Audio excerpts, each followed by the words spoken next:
محمد مصطفیٰ صلی اللہ علیہ وآلہ وسلم کے مقام کو سمجھنا ہے۔ محمد مصطفیٰ صلی اللہ علیہ وآلہ وسلم سے محبت، آپ کے آل سے محبت، آپ کے قریبیوں سے محبت، یہ تقاضا ہے محمد مصطفیٰ صلی اللہ علیہ وآلہ وسلم کا۔ قرآن مجید میں آپ نے پڑھا قل لا اسألکم علیہ اجرا الا المودۃ فی القربى، میں تم سے کچھ نہیں مانگتا مگر میں تم سے مانگتا ہوں تو قریبیوں کی محبت کا تقاضا تم سے میں کرتا ہوں۔ دنیا والوں، محمد مصطفیٰ صلی اللہ علیہ وآلہ وسلم کی آل، حضور نے کہا مجھے قریبیوں کی محبت چاہیے۔ میں بڑی سوچ میں پڑ گیا۔ ایک انگریز نے بھی اپنی کتاب میں لکھا کہ یہ جملہ تو بڑا اقربا پروری والا جملہ ہے۔ پاکستان میں یا کسی ملک کے اندر جب کوئی آدمی جو حکومت میں جاتا ہے تو وہ فوراً سے اپنے رشتہ داروں کو نوازتا ہے، اس کو ٹھیکہ دے دو، اس کو ٹھیکہ دے دو، اس کو ٹھیکہ دے دو، بعد میں بلڈنگ گر جاتی ہے، اس کو ٹھیکہ دے دو، اس کو ٹھیکہ، اور ایک پل کا ٹھیکہ دیا، وہ افتتاح کرنے کے پل گر گیا افتتاح سے پہلے، تو ٹھیکہ اس کو دے۔ یہ کیا ہوتی ہے؟ اقربا پروری ہوتی ہے۔ تو وہ کہنے لگا تمہارے محمد نے بھی قرآن میں کہا ہے قل لا اسألکم علیہ اجرا الا المودۃ فی القربى، میں تم سے کچھ نہیں مانگتا، اپنے رشتہ داروں کی محبت مانگتا ہوں، تو یہ اقربا پروری نہیں؟ میں نے کہا اقربا پروری تب ہوتی جب سید کے لیے زکوٰۃ جائز ہوتی۔ نبی نے زکوٰۃ ناجائز کر کے ثابت کر دیا میں اپنی اولاد پالنا نہیں چاہتا، تو پھر یہ آیت کا کیا مطلب ہے؟ تو سن لو، میرا نبی جانتا تھا کہ میں اپنی آل چھوڑ کے جا رہا ہوں، میری آل میرے نقش قدم پہ چلے گی، یہ حسن و حسین میرے نقش قدم پہ چلیں گے، تو جو یہ کریں گے جب ان کے فالوور ان کے پیچھے چلیں گے تو یہ میرے حسن و حسین بھی جنت میں جائیں گے، ان کو ماننے والے بھی جنت میں چلے جائیں گے۔ اب امام حسن کی بات سن لو۔ طالب حسین نے آج ساری یہ محفل اپنی ماں کے اصال ثواب کے لیے کی۔ امام حسن اپنی امی کے ساتھ بیٹھ کے روٹی نہیں کھاتے تھے۔ امام حسن ایک دن بی بی فاطمہ نے کہہ دیا بیٹے میرے ساتھ روٹی کیوں نہیں کھاتا؟ میری ایک تقریر ہے گرینز پہ، یہ ایگزٹ ہے امریکہ میں 45 سے گرینز کی ایگزٹ لے کے، وہاں میں تقریر کر رہا تھا، ایک آستانہ ہے۔ میں نے کہا علامہ الیاس برنی نے ایک جملہ کہا ہے کہ ساری رحمتوں اور برکتوں اور نسبتوں کا مجموعہ بی بی فاطمہ ہے۔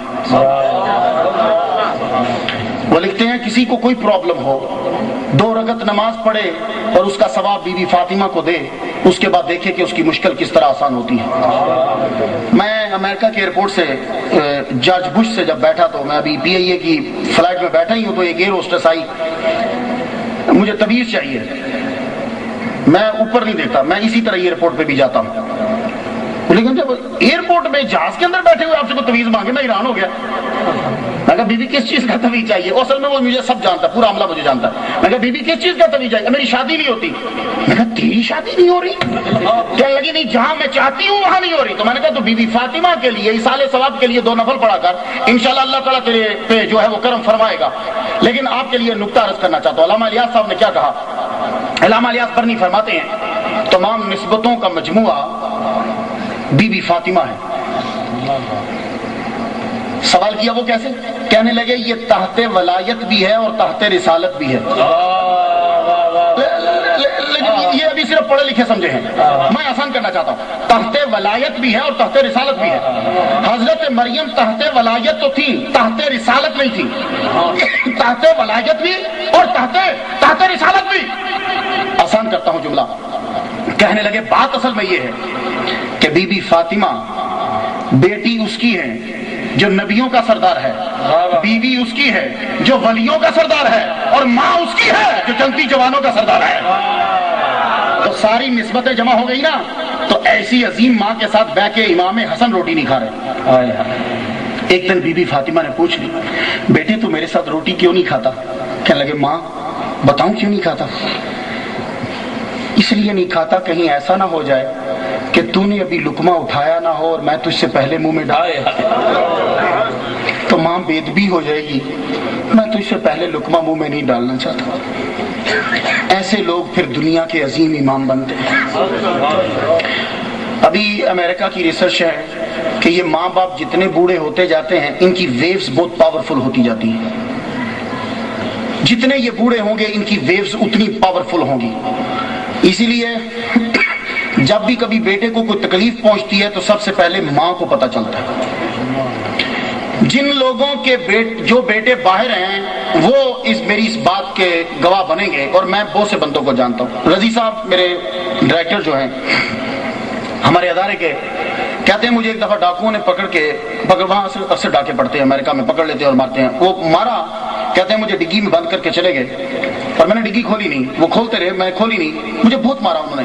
کہتے ہیں اس رات میری ماں کا 3 مرتبہ کال آئی، مجھے تم بتاتے کیوں نہیں کہ میرے بیٹے کو کیا ہوا ہے؟ ماں کو اسی وقت خبر ہو جاتی۔ یہ اتنا زبردست قریبی کا تعلق ہے، اور جب ہم اپنی ماں کی سیوا کرتے ہیں، جب ہم اپنی ماں کی خدمت کرتے ہیں، تو ماں کے اندر سے دعاؤں کی جب دعا کرتی ہے تو شعائیں ایسی نکلتی ہیں، بیٹا دنیا کے کسی کونے میں بھی ہو اللہ تعالیٰ جو ہے وہ اس کی حفاظت فرماتا ہے۔ مجھے اچھی طرح یاد ہے کہ نوناریہ میں، اب تو بہت کم سنتا ہوں، کبھی قوالی سننے جایا کرتا تھا۔ ایک آدمی قوالی بول رہا تھا اور بڑے اچھے جملے تھے اس کے، قوالی میں اس نے جملہ کا بازو اس کا کوئی نہیں تھا، جملے بڑے پیارے، اس نے ایک واقعے کو اپنے انداز میں بیان کیا۔ کہنے لگا کسی کی عورت نے یہ کہا اس کو کہ جا اپنی ماں کا کلیجہ لے کے لے آتا، نکال کے لا تو تب میں تیرے گھر میں رہوں گی، ورنہ میں جاتی ہوں، ایسی بیوی کو کیا کرنا۔ تو وہ قوال بڑے انداز سے بیان کرتا ہے، کہنے لگا کہ اس نے واقعی ہی اپنی ماں سے ایک مرتبہ کہہ دیا ماں میرے ساتھ چل، ایک بڑے سخی کے ہاں دعوت پہ چلنا ہے۔ مائیں ہوتی ہیں، کہنے لگی میرے بیٹے، راستے میں جب جنگل آیا ماں کہنے لگی تو ذرا آگے آگے چل، اے میرے بیٹے میں تیری کمر دیکھتی جاؤں گی۔ ماں کو بس یہی رہتا اپنے بیٹے کا، میں تیری کمر دیکھتی جاؤں گی، نہیں تو میرے آگے چل۔ ماں کو آگے لیا، جب بھی جنگل کے پہنچا تو ماں کو لٹایا، کس قدر بدبختی ہے، اور ماں کا سینہ کلیجہ نکالا۔ جب ماں کا کلیجہ نکالا تو کیا عالم ہوا، بڑی تیزی سے آندھی چلی۔ دنیا میں بہت بڑا ظلم ہے ماں اور باپ کی توہین کرنا۔